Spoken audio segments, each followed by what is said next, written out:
Now, welcome to another Let's Talk Some Ahsoka, where this time we'll be taking a look at the 6th episode, the one called Far, Far Away. We will be doing that by discussing some of the comments left on the review over on the other channel. But we, of course, have to start with your ever so brief review of this episode. I'm actually a little mixed, I think, on this episode. There were some aspects of it I really liked. I liked the world building of seeing this new planet and this new galaxy with the ring made of the Purgle graveyard. There were definitely some aspects that I thought were really intriguing and different and new. And then Dave Filoni had to put wargs in there from Lord of the Rings. Sure. His wolves, because... It's not Dave Filoni without him. You're right. It really isn't. Not enough that he named Balon and Shin. It's not bad enough that he named those two after wolves. He had to put more wolves in. That his character is named after one, too? In Star Wars? Trapper, Wolf. Yes. But yeah, I liked the world building quite a bit. I was sad that we never got enough information. It feels like I was missing out on information. I wanted more information as what Thrawn's doing. He clearly has a plan, how to get back. He's made some sort of deal with the Great Mothers of the Night Sisters, which we only saw 3. I have theories on that too, but for another time.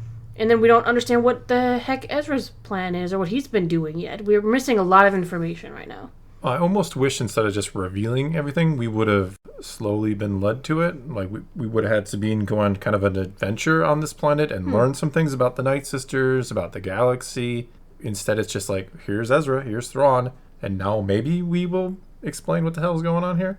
Who can I don't know, it just kind of felt rushed to me. Well, then they got us another new character. I love that stormtrooper with the gold face mask, Enoch. Yeah.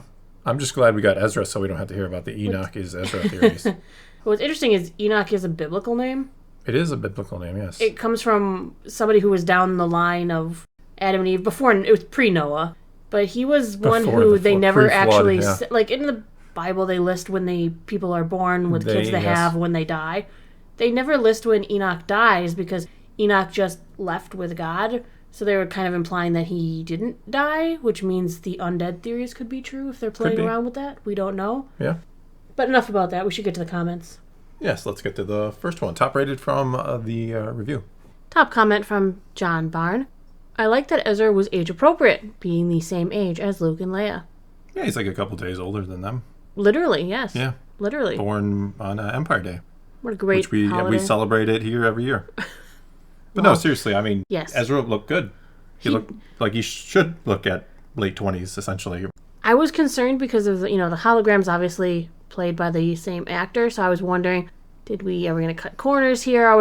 He's going to show up and he's still going to have his buzzed haircut, which will automatically, I think, make him look younger? Yes. The way they made it, no, but they had him scruffy looking, and it's like the beard been grown really out, helps, so he really looked new outfit. I liked his outfit. He looked good. I thought all around. Mm-hmm. Ezra looked and sounded like he should look. I mean, you do have to figure he's been living in another galaxy for 10 years, so he wouldn't have been surprised that he'd been a little different.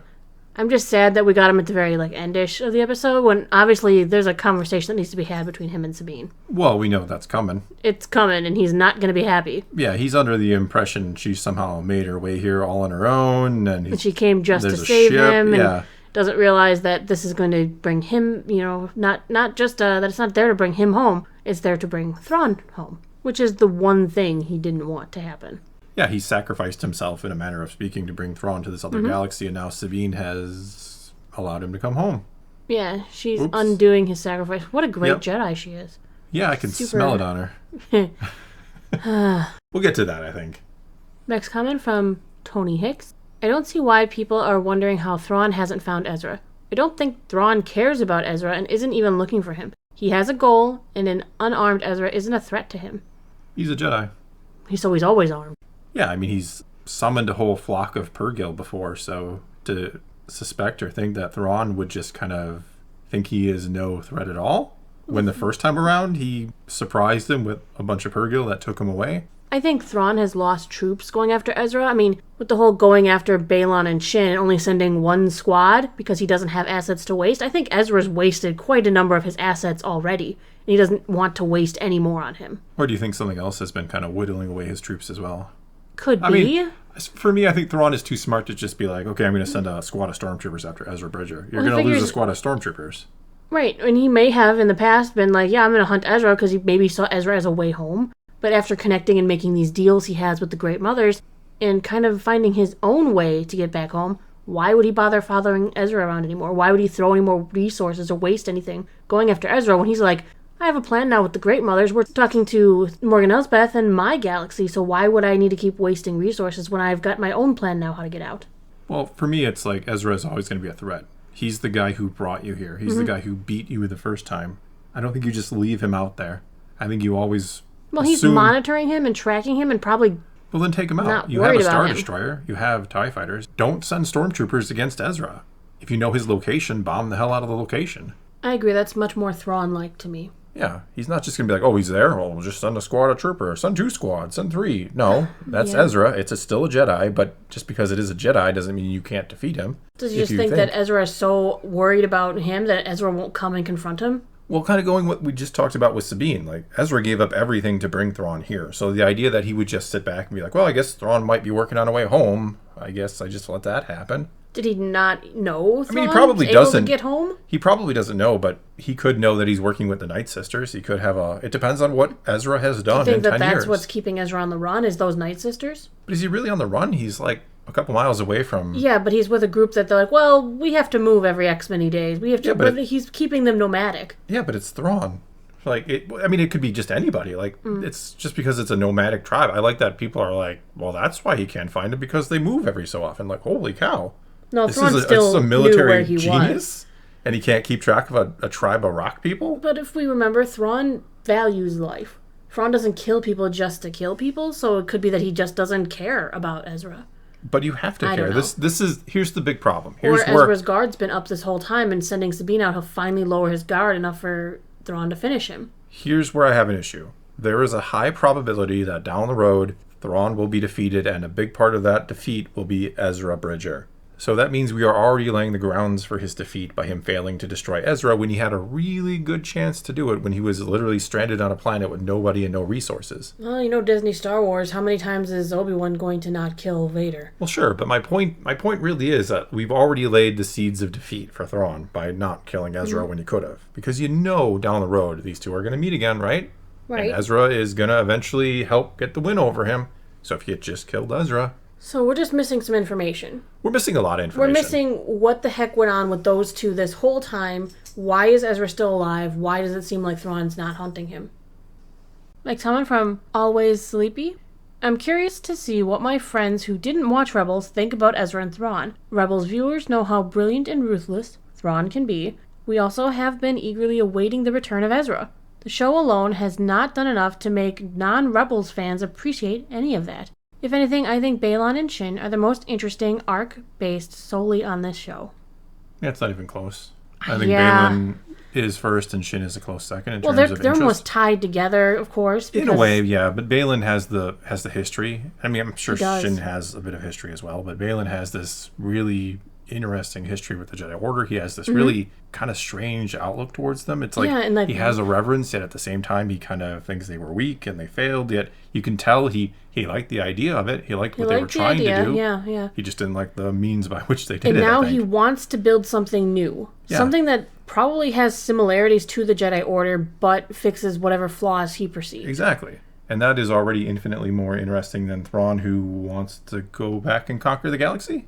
Right. See, that was Ezra, my issue with this. He's just been a MacGuffin this whole time. Yeah, that's kind of my issue with this episode. Is it brought in all these characters. It brings back Ezra and Thrawn, and as this comment points out, if you don't know these characters, you're like, okay, well, who? Why do I care? What's the big deal with Thrawn? They did the big deal trying to set Thrawn up by looking at all of those really cool stormtroopers. Sure. The Great Mothers have some sort of reverence for him as well. His ship rising up, you see there was some cool imagery. You see his symbol on the bottom. You see all of that. So you're building up to this pomp and circumstance, but then he comes out there and you're like, oh, yeah, okay. I want to go home because I want to rule that galaxy, it seems. And then Ezra, we know we've been searching for him. Sabine is desperate to find him, and he shows up, and we're like, what's up, guy?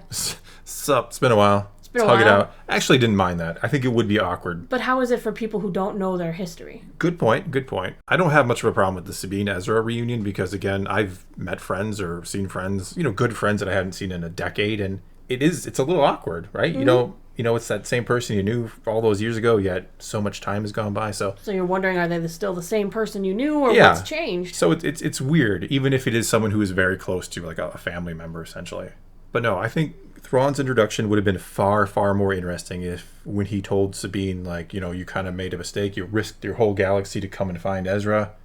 I think it would have been more interesting if he played it the other way. Like, you have no idea how your single-minded focus to find Ezra has saved your galaxy. That Thrawn was because Thrawn doesn't see himself as a bad guy. Yeah, he thinks himself as a good guy. He literally is seeing himself as the bad guy. He says, "You've condemned your galaxy to my rule." And it's like, what? Condemned? Wouldn't you think you're liberating the galaxy? Yeah, I mean, You're better than this, Thrawn. Yeah, it makes Thrawn out to be it makes him sound like a single-minded villain, right? A little bit. I'm really hoping that they adjust this along the way. I would have loved it if we would have got there and he would have had Ezra captured for years, or I think that would have been better. His massive influence and intellect to maybe bring Ezra to his side, to say, hey, maybe I'm not the bad guy. Maybe what I'm trying to do is the right thing, and you just don't understand. Yeah, I almost think it's more interesting to have Ezra be in the dungeon for the last 10 years that he's been captured by Thrawn, and Thrawn is using him for some reason, maybe to connect to the living force because he has some kind of bigger plan, or the Night Sisters are using him. Something besides, like, you go out in the wild for 10 minutes and you find Ezra and it's like, sup, sis? I've been living out here for 10 years. I don't know. I'm not saying I hate it. I'm just saying it doesn't feel very creative, or it feels kind of like a letdown after all this time. Like, it was just, it was kind of that easy. He was just out there and you found him and everybody's going to go home, though it's not going to be that easy going home. No. I don't know. Next comment from Dirty Jack Burgundy. For me, the most exciting parts were the discussions between Balon and Shin. Honestly, I was on the edge of my seat to know more about them. Thrawn was decent. I didn't like him having a gut, to be honest. Not fat-shaming, just seems like something Book Thrawn would never allow to happen. Oh, I agree. I said this to you earlier. It's not a even visually Rebels Thrawn imposing. Was like has his own little dojo where he's working out and stuff, because he understands that he can't beat everyone through his intellect, and is also a formidable fighter. He's a hand-to-hand fighter guy. It feels like we have a trade-off. Like, if we want Lars Mikkelsen in the voice, we have to take Lars Mikkelsen's less than imposing body. Sorry, Lars. No offense. I know you're not the youngest guy anymore. So because I feel like if Filoni came up to him and said, "Hey, by the way, I'm going to do this movie, and I'm going to be centered on you as the big antagonist of the movie. Yeah. Can you maybe lay off the donuts, get in shape, work out a little bit, maybe?"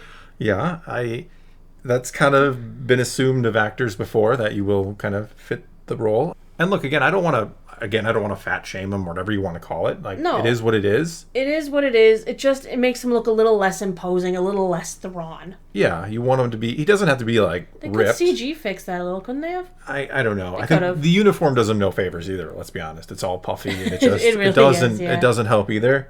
I mean, hey, if they could CG Gal Gadot's pregnancy away when she came to do reshoots for Wonder Woman, all they have to do is have some green screen right over his stomach, and they could make it flat. Can you imagine how embarrassing that is, though? But we they have to did CGI it for her. away your stomach. Well, that's different. Like, she came to do reshoots when she was pregnant. Her daughter gets to know that she was technically in Wonder Woman. Sure, that's in more ways than one.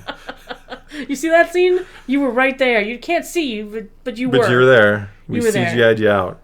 I don't know. I think it is what it is. I'm okay with it because I like the voice, but I do. It's just a little disappointing based on character knowledge. Yes, especially, again, we go back to people who don't know Rebels, who don't know Thrawn. You're like, who's the dad bod guy, and why are we afraid of him? Well, I feel like Thrawn would be that guy who, you know how in Andor they're like, look at those guys, so fat and weak, ha ha ha.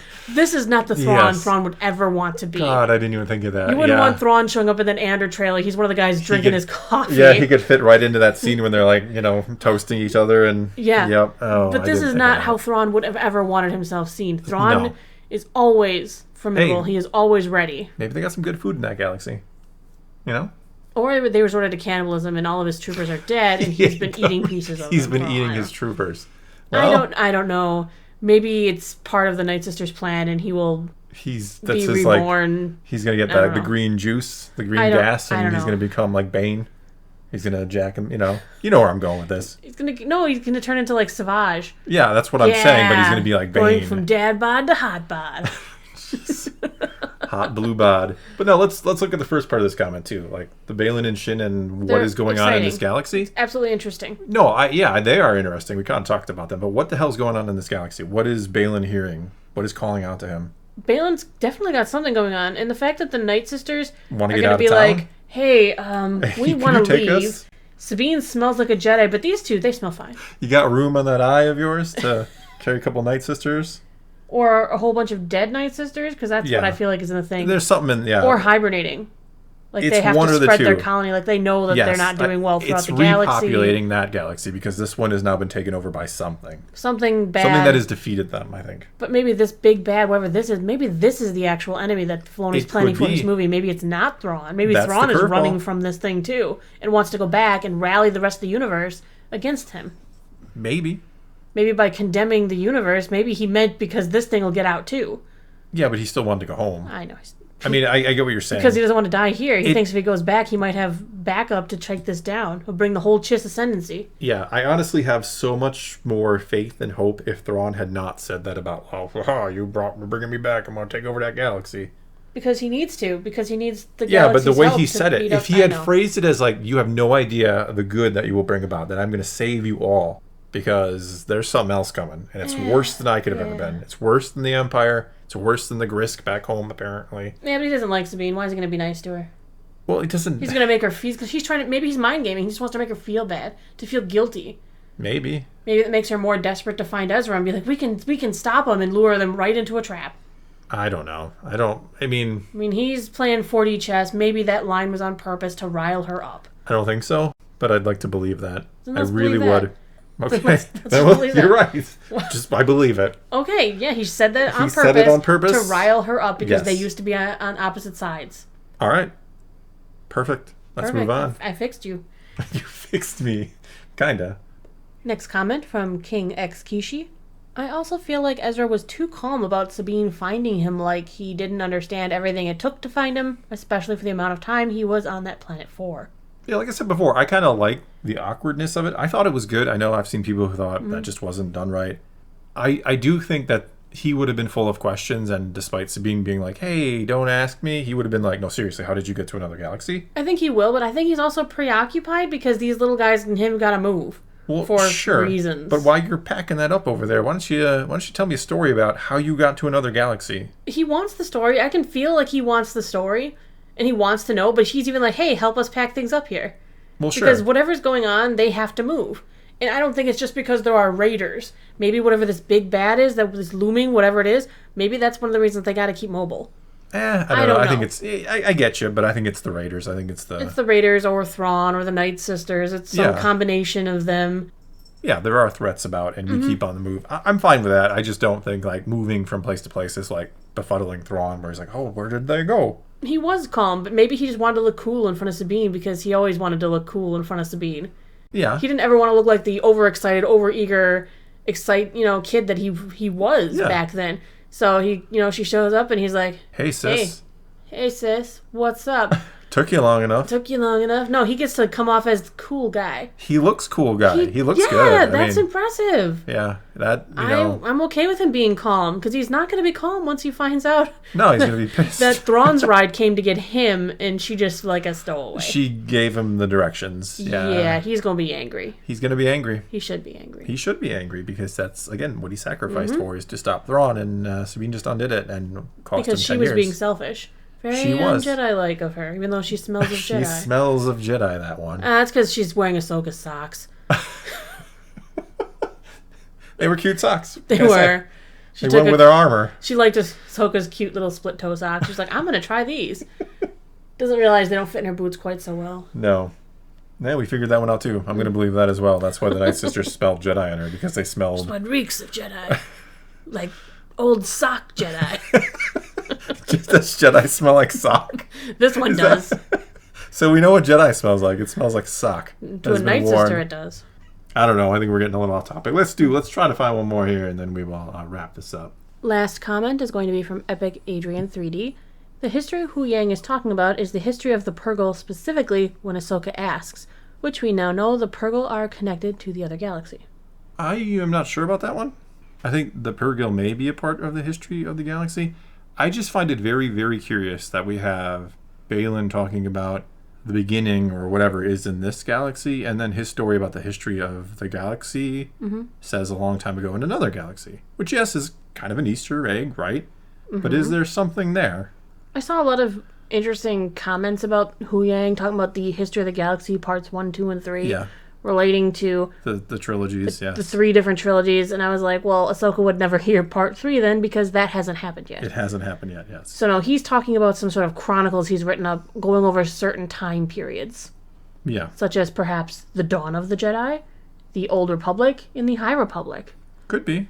Those could be, because why would Ahsoka may not need a lot of history lessons that she heard as a child about the Clone Wars. She wouldn't have heard any of that. Yeah, she can tell Hu Yang some stories. So those are kind of the eras in my head maybe he's divided them up in. I don't know, obviously, how Hu Yang has divided history in his volumes. Yeah.